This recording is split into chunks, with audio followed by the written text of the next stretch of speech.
Picture this, a woman standing alone in the middle of a Kentucky auction barn, dust in the air, the smell of hay and sweat, and she does something nobody in that room believes. She raises her hand, and she doesn't stop. 1 horse, 2 horses, 5, 7, 11 retired racehorses, animals the industry had already written off as worthless, and she buys every single one. The auctioneer looks at her like she's lost her mind. The trainers whisper, the reporters pull out their phones. And in that single moment, this 62-year-old widow changed the lives of animals and a whole community in a way that nobody, not one single person in that barn, could have predicted. Now, before I tell you what happened next, because trust me, what this woman did with 11 broken, forgotten horses is one of the most remarkable things I have ever come across. I need to ask you something. Have you ever watched an animal that was once at the very top just disappear? No fanfare, no goodbye, just gone. That's exactly what was happening to these horses, and one woman decided she wasn't going to let it happen anymore. If this kind of story hits you the way it hit me, go ahead and smash that like button right now. Subscribe if you haven't already. And drop your city in the comments. I want to know exactly where you're watching this from. All right, let's get into it. To understand what this woman did, you have to understand the world she walked into. And that world is brutal. Horse racing in America is a $70 billion industry. Stadiums packed with fans, millions of dollars changing hands in a single weekend, television contracts, sponsorships, the roar of a crowd when a horse crosses the finish line first. It's electric, it's glamorous, it's everything. But here's what the cameras never show you. Behind the glamour, behind the gates and the silk jerseys and the champagne, there is a conveyor belt. And at the end of that conveyor belt, horses disappear. A racehorse's career is short. Most of them are done racing by the age of 4 or 5. Their legs are worn. Their joints are inflamed. Some of them have stress fractures that never fully healed. The industry burns through these animals, and then it moves on to the next one. What happens to the ones left behind? Some go to farms. Some become show horses. A lucky few find second careers in dressage or trail riding. But a staggering number, and the numbers are hard to pin down because the industry doesn't like to talk about this, end up at auction barns, where they are sold for pennies, sometimes to meat buyers, sometimes to facilities overseas where the conditions are unimaginable. This is not a conspiracy theory. This is not an exaggeration. This is what happens every single day in the country that built its entertainment industry on the backs of these animals. Now, into this world walk 2 people. The first is a woman named Lillian. Not a socialite, not an heiress, not someone with deep pockets and a family trust. Lillian was a school teacher who had spent 31 years teaching 7th grade English in a small town in central Kentucky. She wore cardigans. She drove a 10-year-old Honda. She brought casseroles to church potlucks. Her husband, a quiet man named Emmett, was a mechanic, worked on trucks, fixed things around the house. They had a life that was small in the best possible way, steady, warm, full of each other. Emmett died 3 years before this story begins. Heart attack. He was 60. Lillian found him in the garage, still holding a wrench. The doctors said it was fast. She told people later that she hoped it was. She wasn't sure she believed that. After Emmett died, Lillian didn't fall apart. She didn't disappear. But something in her shifted. Something quiet and internal rearranged itself. She started reading more, walking more. And one afternoon, about 8 months after the funeral, she drove past a farm on the outskirts of town and saw something that stopped her cold. There, standing in a muddy paddock with no shelter and no shade, were 3 horses. Thin, ribs visible, heads hanging low. They looked like ghosts. Lillian pulled over.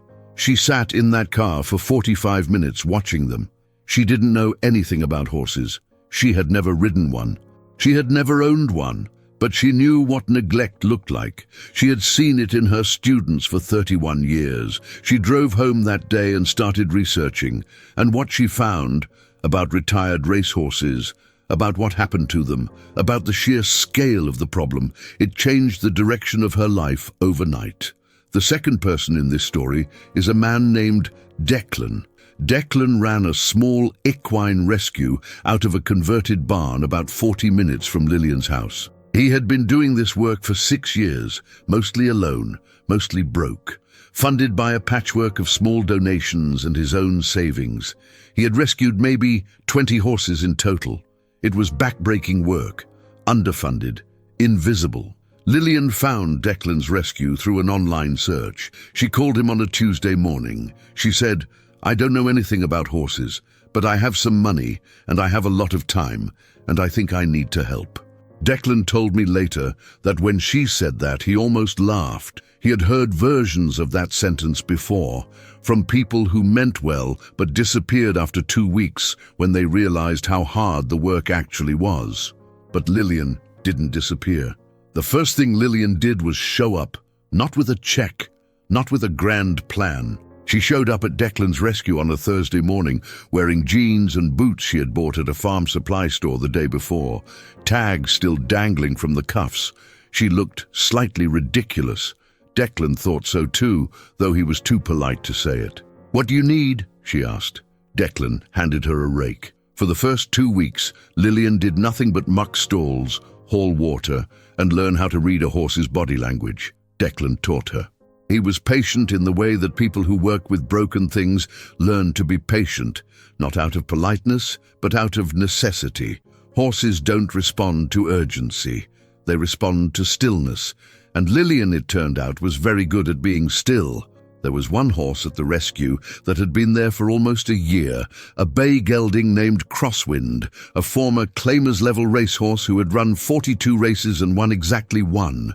He had come off the track with a chronic suspensory ligament injury that had never been properly treated. He was skittish, aggressive almost. Declan had tried everything. The horse wouldn't let anyone near him without flattening his ears and swinging his head. On Lillian's 9th day at the rescue, she walked into Crosswind's stall and sat down in the corner, on the floor, in the straw. She didn't touch him. She didn't talk to him. She just sat there reading a book. She did this every day for a week. On the 8th day, Crosswind walked over and sniffed the top of her head. Declan watched from the doorway. He didn't say anything, but something in his chest loosened, a knot he had been carrying for months without realizing it. He was not alone in this anymore. By the end of the first month, Lillian had reorganized the entire rescue's filing system, set up a proper donation page, and written 3 emails to local businesses asking for sponsorship. 2 of them said yes. The donations were small, a few $100s here, a few hundred there, but for an operation running on fumes it was significant. And then Lillian started talking about the auction. It was Declan who first mentioned it.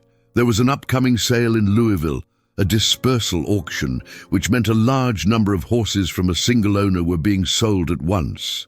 The owner, a man named Harlan, had been running a mid-level racing operation for 15 years and had decided to get out. He had 43 horses.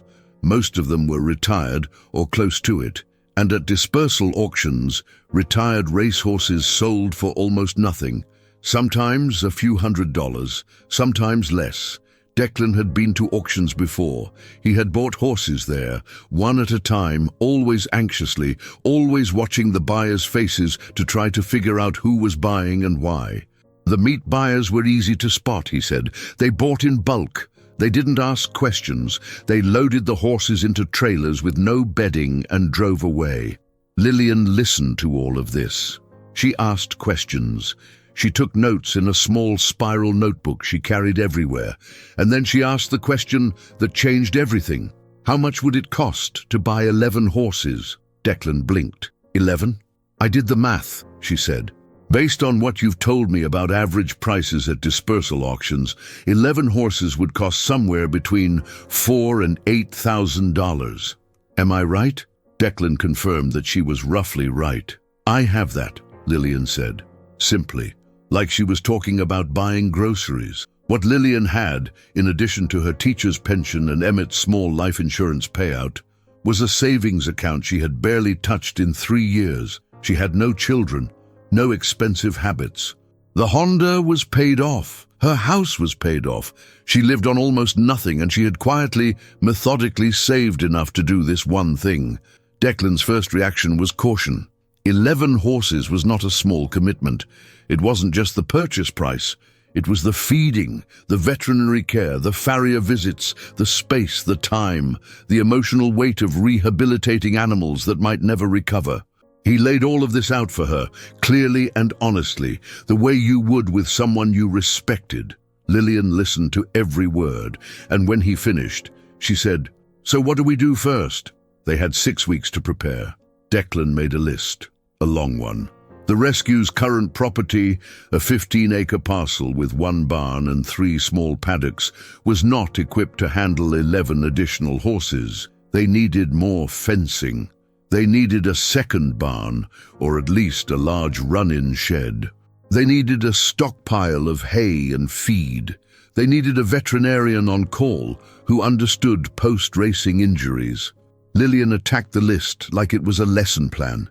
She called every fencing contractor within a 30-mile radius and negotiated prices. She found a used barn structure on a foreclosure sale website and arranged for it to be disassembled and moved. She called the local feed store and negotiated a bulk discount. And she found a veterinarian, a woman named Suki, who had spent 12 years working exclusively with retired racehorses and had recently opened a small practice just 2 towns over.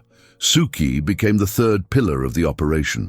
She was sharp, direct, and slightly intimidating in the way that people who have spent decades dealing with life and death situations in animals tend to be.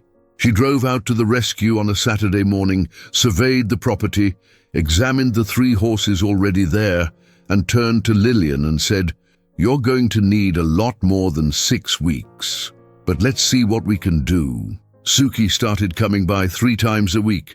She taught Lillian how to recognize signs of lameness, the subtle head bob, the asymmetrical weight bearing, the way a horse would stand with one hind leg cocked to avoid putting pressure on it.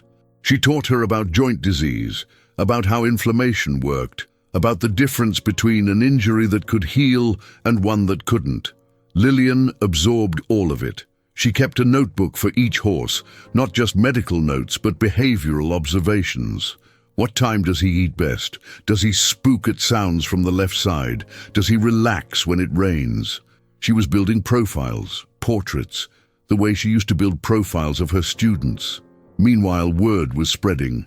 It started small, a post on a local Facebook group, a mention in the Lexington Herald, a phone call from a woman named Claudette, who ran a horse-related non-profit in Louisville and had heard about Lillian through Declan. Claudette called Lillian on a Wednesday evening. She introduced herself and said she wanted to understand what Lillian was planning. Lillian explained the auction, the 11 horses, the rescue, the rehabilitation. There was a long pause on the other end of the line. "How are you funding this?" Claudette asked. "My own money," Lillian said, "and whatever we can raise." Another pause. "I think we can help with the raising part," Claudette said. Claudette connected Lillian with 3 other organizations, 2 animal welfare non-profits, and a small foundation that funded agricultural rescue operations. Within 2 weeks, Lillian had received commitments totaling just over $12,000. It was more than she had budgeted for the auction itself. It meant that after the horses were bought, there would be a cushion, not a large one, but enough to cover the first few months of veterinary care without panic. Lillian called Declan the night she got the last commitment. It was late. She sounded different, he said. Not excited exactly, more like settled, like a piece of something had clicked into place. "I think this is what I'm supposed to be doing," she told him. Declan didn't say anything for a moment. Then he said, "Yeah, I think so too." The week before the auction, Lillian drove to Louisville by herself. She wanted to see the facility where the horses were being held before the sale. She wanted to see them. There were 43 horses in a long concrete barn with fluorescent lighting and no windows. Some of them were in decent shape, others were not. She walked the aisle slowly, stopping at each stall. reading the sale sheets clipped to the gates: age, race record, known injuries, last known owner. She stopped at stall number 17. Inside was a dark chestnut mare with a white blaze down her face. The sale sheet read, female, 4 years old, 19 races, 0 wins, bilateral suspensory strain, last raced June, retired. The mare looked at Lillian with one large dark eye. She didn't pin her ears back. She didn't swing her head away. She just looked. Lillian stood there for a long time. Auction day. The barn in Louisville was louder than Lillian had expected, not just from the crowd, from the horses themselves. Whinnying, stamping, the scrape of hooves on concrete, the constant low murmur of men in boots and women with clipboards and auctioneers warming up their voices like engines idling. Lillian arrived early. Declan was with her. So was Suki, who had come to evaluate each horse before it went to the ring. They had a strategy.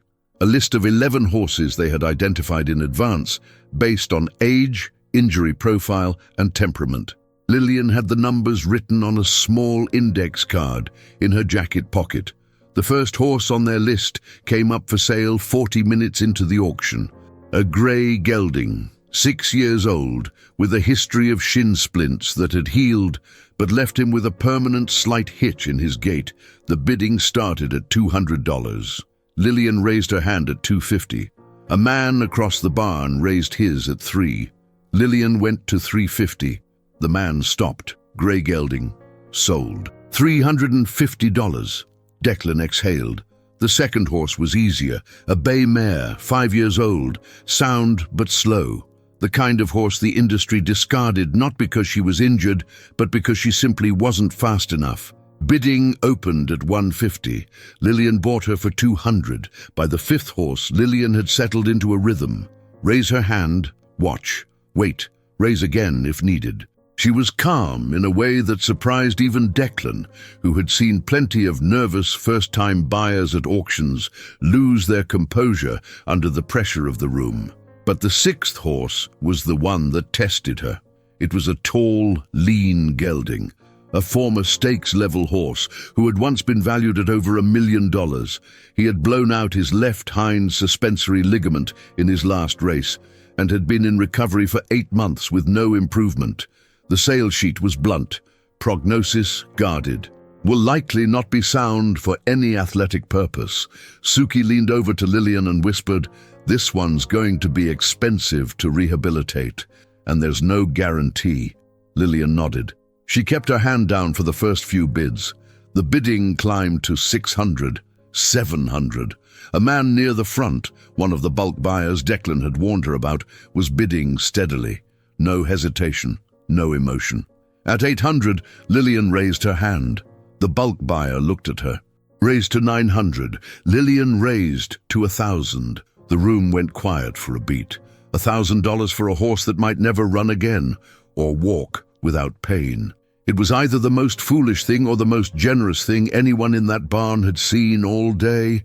The bulk buyer dropped his hand. Tall gelding sold, $1,000. Declan put his hand on Lillian's shoulder and squeezed. She didn't look at him.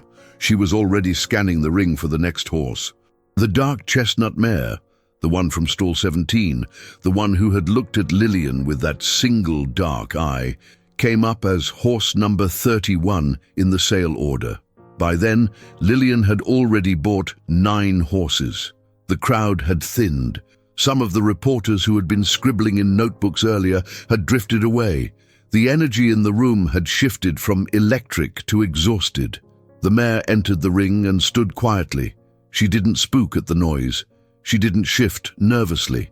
She just stood, her head slightly lowered, and blinked. Bidding opened at $150. Lillian raised her hand immediately. No one else bid. $150. Sold. Lillian bought her 11th horse, the mare with the white blaze, for less than the cost of a decent dinner out. When it was over, Lillian sat on an overturned bucket outside the barn and didn't move for 10 minutes. Declan brought her a bottle of water. Suki was already making calls to the transport company, to the rescue, to the veterinary clinic, where 2 of the horses with the most serious injuries would need to be evaluated within the week. 11 horses, bought in 4 hours for a total of just under $7,000. A reporter found Lillian while she was still sitting on the bucket. Young woman, notebook in hand, slightly out of breath. She asked Lillian why she had done it. Lillian looked up at her. She thought about it for a moment. "Because someone had to," she said, "and I could." The first 2 months were the hardest. 11 horses arrived at the rescue over the course of 3 days, transported in groups by a local hauler named Brett, who had volunteered his time and his trucks after hearing about the auction on the radio. They came in all shapes and conditions. Some were thin, but otherwise sound. Others were in genuine distress, limping, hollow-eyed, their coats dull and patchy. The tall gelding, whom Lillian had named Sentinel, was the worst. He could barely put weight on his injured hind leg. Suki spent the first week just assessing the damage, running ultrasounds, consulting with a specialist in Louisville. The news was not encouraging. The ligament was significantly disrupted. Recovery, if it happened at all, would take 12 to 18 months of strict rest and careful, incremental rehabilitation. Lillian listened to all of this without flinching. She asked the right questions. She took notes, and then she asked, "What does he need from us, day by day?" Suki laid out a plan. Bandaging, controlled movement, no more than 20 minutes of walking per day, gradually increasing, anti-inflammatory medication, nutritional support, and patience, a great deal of patience. Lillian nodded. "Okay," she said. "We start tomorrow." The dark chestnut mare, whom she named Ember, was a different kind of challenge. Physically, she was in better shape than most of the others. Her injuries were real, but not catastrophic. What troubled Lillian was the mare's behavior. Ember was withdrawn in a way that went beyond shyness. She would eat, but only when no one was watching. She would accept touch, but her whole body would tense when a hand came near her face. She flinched at sudden sounds. She stood in the far corner of her paddock and watched everything with an alertness that looked less like curiosity and more like vigilance. Lillian recognized it. She had seen it in children, the ones who had been hit or ignored, or both. The way they learned to make themselves small, the way they stopped trusting that the world would be safe. She applied the same approach she had used with Crosswind months earlier. She went to Ember's paddock every day. She sat on the ground. She read. She didn't push. She didn't reach out. She just existed in the same space, doing nothing, asking nothing, offering nothing except her presence. It took 3 weeks before Ember walked over on her own. It took 6 weeks before she let Lillian touch her nose. It took 2 months before she stopped flinching. During those 2 months, the rescue became something more than a rescue. It became a small community. Brett, the hauler, started coming by on weekends to help with fence repairs. A retired nurse named Brianne started volunteering twice a week to help with feeding and grooming. A teenager named Jonah began visiting after school, drawn by curiosity at first, and then by something deeper. He was quiet, a little withdrawn himself, and he gravitated toward Ember from the first day he met her. Lillian watched Jonah and Ember together with an expression that Declan described as the look she used to give her best students, something between pride and recognition. Jonah started coming every day after school. He didn't say much. He just showed up, did whatever needed doing, and spent the rest of his time in Ember's paddock. Within a month, Ember was calmer around him than around anyone else at the rescue. His mother, a woman named Diane, called Lillian one evening in early December. She was crying, not sad crying, relieved crying. She said Jonah had been struggling for over a year, withdrawing from friends, dropping grades, barely speaking at home. His father had left the year before. Diane had taken him to 3 different therapists. Nothing had worked. "I don't know what you're doing out there," Diane said, "but whatever it is, it's working." Lillian didn't take credit. She told Diane that Jonah was doing the work himself, that sometimes the thing a person needs isn't a therapist or a lesson plan. Sometimes it's just something that needs them back. The rescue was growing, not just in horses, in people, in purpose, in the kind of quiet, unglamorous momentum that doesn't make headlines, but changes lives in ways that can't be measured. And Lillian, in the middle of all of it, was becoming someone she hadn't known she could be. The letter arrived in January. It came from a man named Nigel. Nigel ran the state's largest horse racing syndicate. He had been in the industry for over 30 years. He was well-connected, well-funded, and deeply uncomfortable with the kind of attention Lillian's story had been generating. Because by January, the story had gotten big. It started with a short article in a regional paper, then a blog post that got shared a few thousand times. Then a journalist from a Nashville outlet did a longer piece, a profile of Lillian, of the rescue, of the 11 horses. The piece was published online on a Monday, and by Wednesday it had been shared over 40,000 times. The comments were overwhelmingly positive. People were moved. People were angry, not at Lillian, but at the industry, at the system that produced horses like Sentinel and Ember and the 9 others, at the silence around what happened to racehorses after their careers ended. Nigel's letter was polite, professional. It thanked Lillian for her passion and her compassion. It acknowledged that the issue of post-career horse placement was complex and deserving of thoughtful dialogue, and it invited Lillian to attend a meeting, a roundtable he called it, where industry leaders would discuss best practices for transition planning. Lillian read the letter twice. Then she called Declan. "They want to meet with me," she said. Declan was quiet for a moment. "That's good, isn't it?" "I don't know yet," Lillian said. "I need to think about what I want to say." She spent a week preparing. She didn't hire a consultant or a speechwriter. She sat at her kitchen table with her spiral notebook and wrote down everything she knew, everything she had learned in the past year about what happened to racehorses, about the gap between what the industry said it did and what it actually did, about the horses themselves. She wrote about Sentinel, who after 4 months of daily rehabilitation had begun to put weight on his injured leg again, a small miracle that Suki had called the best outcome I've seen in 10 years of this work. She wrote about Ember, who had gone from a trembling, withdrawn animal to one who would now nuzzle Jonah's hand and follow Lillian around the paddock like a shadow. She wrote about the grey gelding, whom they had named Sage, who had discovered, to everyone's surprise, a calm and gentle temperament that made him perfect for quiet trail rides, and who had become the first horse at the rescue to be placed with an adoptive family. She wrote about costs, about the reality that even with donations and fundraising, caring for 11 horses was expensive. Thousands of dollars a month in feed, farrier care, veterinary visits, and maintenance. About the fact that she was spending almost everything she had, and she wrote about what she wanted, not recognition, not praise, not even a meeting. What she wanted was simple. She wanted the industry to stop pretending the problem didn't exist. She wanted a system, a real one, not a press release, that ensured every retired racehorse had somewhere to go. She wanted funding. She wanted accountability. And she wanted it to come from the people who profited from these animals, not from widows with savings accounts and teenagers with broken hearts. The round table was held at a hotel in Louisville on a Tuesday afternoon. 12 people in a conference room.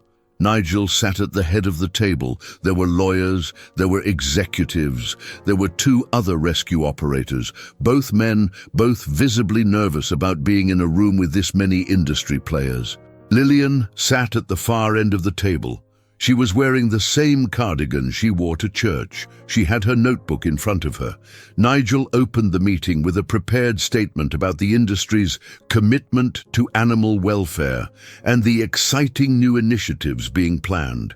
It was smooth, practiced. It sounded like a commercial. When he finished, he turned to Lillian and said, "We'd love to hear your perspective." Lillian opened her notebook. She didn't read from it. She looked up around the table at each face. "I bought 11 horses for $7,000, she said. 11 animals that your industry produced, profited from, and then abandoned. I bought them because no one else was going to, And in the past year, I have spent every cent I have to keep them alive and to try to give them a second chance at something that isn't suffering." The room was very still. "I'm not here to shame anyone," she continued. "I'm here because I want to know something, and I want an honest answer." She paused. "How many horses does this industry retire every year?" Nigel shifted in his chair. One of the lawyers cleared his throat. "The estimates vary," Nigel said carefully. "The estimates," Lillian said, "are between 10,000 and 20,000 horses per year. That is not a controversial number. It is in the public record." She let that sit for a moment. "Of those, how many have a guaranteed placement?" Another silence. "A fraction," one of the other executives admitted quietly. "A fraction," Lillian repeated. She nodded slowly. "So, here is what I am asking. Not as a favor, as a responsibility. I am asking this industry, this room, these companies, these people who have made millions of dollars from these animals to fund a real national systemic transition program, not a brochure, not a website. A funded, staffed, accountable program that ensures every retired racehorse has somewhere safe to go." She closed her notebook. "I will do my part," she said. "I have been doing my part. But I am 62 years old. I have a 10-year-old Honda and a pension. I cannot do this alone forever, and I shouldn't have to." The silence in that room lasted a long time. Nigel looked at her for a moment. Then he looked down at the table. And some wall, some carefully constructed facade, cracked. Just slightly, just enough. "You're right," he said quietly, almost to himself. "You're right." The meeting lasted 4 hours. It did not end with a signed contract or a press conference.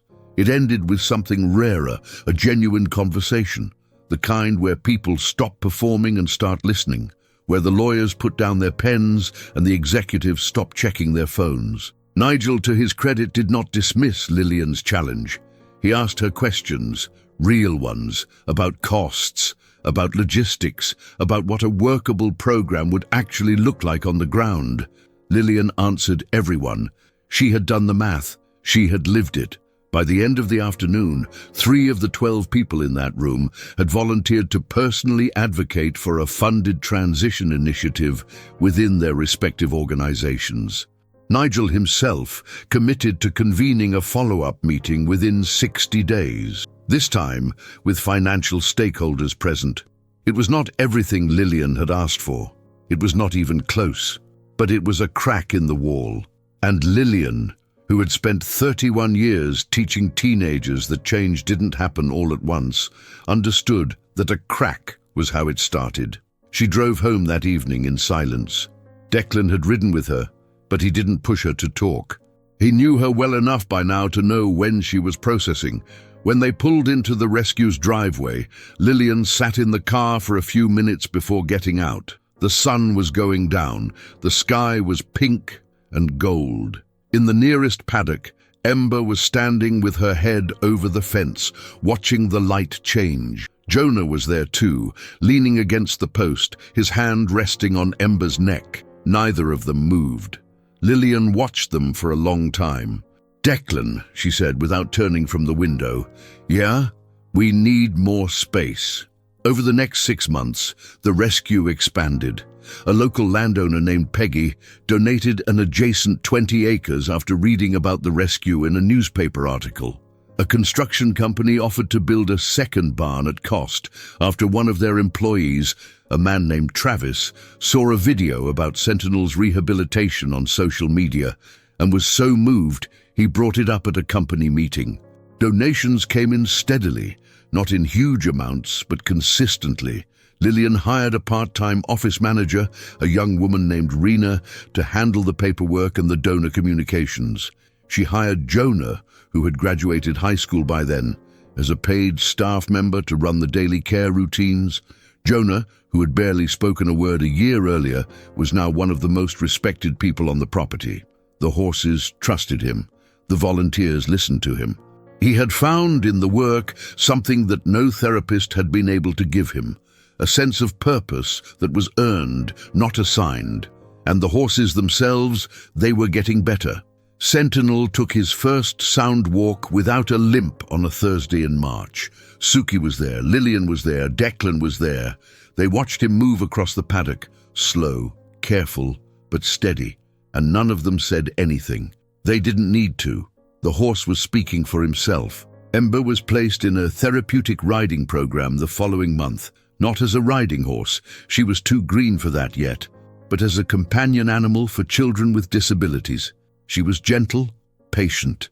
She stood quietly while small hands touched her face, and she didn't flinch anymore. Sage, the grey gelding too, had already been adopted. His new family sent photos every week. He was on a trail near their home in Tennessee, moving easy through the woods, looking for the first time in his life like a horse at peace. A year after the auction, Lillian sat on the porch of the rescue's farmhouse, a small structure Declan had helped her renovate, and looked out over the property. It was late afternoon. The light was soft. The horses were scattered across the paddocks, grazing or resting or simply standing in the way that horses do when they feel safe. 11 horses. 11 lives she had bought for $7,000 and rebuilt with everything she had. Not all of them had recovered fully. 2 of the horses, a chestnut gelding with chronic arthritis and a grey mare with a spinal condition, would likely live out their lives at the rescue, never sound enough for any athletic purpose. Lillian had named them Copper and Frost. She fed them by hand, twice a day. She sat with them in the evenings. She had accepted, quietly and without self-pity, that some of the work she was doing would never produce a happy ending. Some of it was simply about making the present bearable. That, too, was something she had learned from 31 years of teaching. Declan joined her on the porch with 2 cups of coffee. They sat in silence for a while. It was the kind of silence that only exists between people who have worked side by side through something difficult and come out the other end still willing to be near each other. "Do you regret it?" Declan asked eventually. Not because he didn't know the answer, because sometimes a question isn't really a question. Lillian thought about it. She thought about the money she had spent, nearly all of her savings. She thought about the mornings she had woken up exhausted, her body aching from the physical work. She thought about the nights she had cried, alone in her kitchen, not from sadness exactly, but from the sheer weight of what she had taken on. And she thought about Ember, who no longer flinched, about Sentinel, who walked without pain, about Jonah, who had found his way back to the world through a horse with a white blaze on her face. "Not for a second," she said. The follow-up meeting Nigel had promised took place 8 weeks later. It was larger, 22 people this time, including representatives from 3 of the country's largest racing organizations. Lillian attended again, this time with Claudette beside her. The conversation was longer, more detailed, more contentious in places. There were disagreements about funding mechanisms, about oversight, about liability, but the conversation happened. And at the end of it, a preliminary framework was drafted. Not a law, not yet, but a voluntary industry commitment to fund post-career placement programs at a level that would, if honored, represent a 10-fold increase over current efforts. It was a start. Lillian told reporters afterward that she wasn't naive. She knew that voluntary commitments could be broken. She knew that the industry would resist change whenever it cost money. She knew that the problem was enormous and her rescue was tiny, but she also knew something else. She knew that once you crack a door open, it's harder to close it again. And she knew that there were people, like Declan, like Suki, like Jonah, like Brianne, like all the quiet, stubborn, unglamorous people who showed up and did the work, who would keep pushing. On a warm evening in June, Lillian walked the property one last time before dark. She stopped at each paddock. She checked the fences. She watched the horses settle for the night. She stopped at Ember's paddock last. The dark chestnut mare was lying down in the grass, something she had never done in the early days when she was too tense, too vigilant to ever let her guard down completely. Now she lay there, eyes half closed, her breathing slow and even, relaxed, safe. Jonah was sitting nearby, his back against a fence post, reading a book. He looked up when Lillian approached and smiled. A real smile, unguarded, the kind she had been hoping to see for months. "Good night, Jonah," she said. "Good night, Mrs. Lillian," he said. She walked back to the farmhouse. Behind her, in the golden light, 11 horses breathed in the quiet, and the world in that small corner was a little less cruel than it had been a year before. So here's what I want you to take away from this story. Lillian didn't start a revolution. She didn't change the law overnight. She didn't have a platform or a following or a foundation with millions in the bank. She had a pension, a used car, and a conscience that wouldn't let her look away. And that was enough. Not to fix everything, but to fix something. To prove that one person, acting with clarity and stubbornness and genuine care, can crack open a system that has been closed for decades.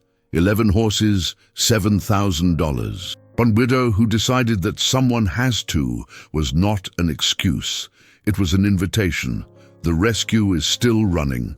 Lillian is still there every single day in her boots and her cardigan, doing the work that nobody sees and everybody benefits from.